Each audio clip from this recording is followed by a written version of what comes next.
E përditshmja britanike The Sun i kushton një shkrim të gjatë vrasjes së Ardian Nikulajt në lokalin e tij në Shëngjin më 19 prill 2023, duke përshkruar pamjet e vrasjes, momentin e krimit e cilëson si një film hollywoodian.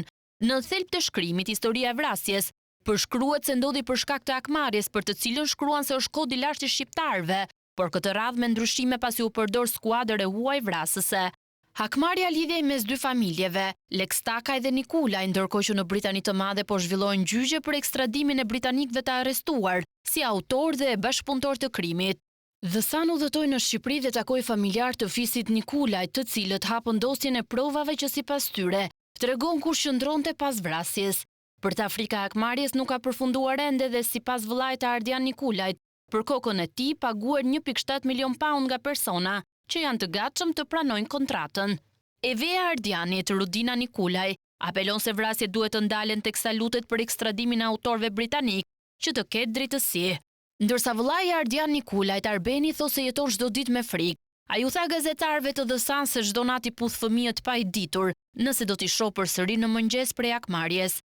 Hasmëria mes dy familjeve nisi në vitin 1997 kur vëllai i Ardianit, Pëllum Nikulaj, punonte roje në një karburant. Një i ri u largua pa paguar, pasi mbushi makinën me karburant dhe Pëllumbi shkoi të fliste me të atin për pagesën.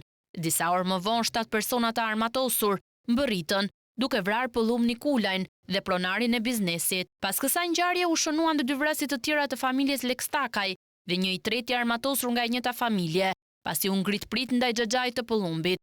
Hasmëria mbeti në heshtje për 24 vjet, deri në vitin 2023 kur u vra Ardian Nikulaj. Si autor u identifikuar Ruben Sarajvaj, që pasi kreu vrasjen largohet me një motor. Hetuesit arritën të sigurojnë ekstradimin e tij nga Maroku. Të dyshuarit e tjerë janë Edmond Haxhia si porositës, si dhe 3 shtetas britanik në rol ndihmës në krim.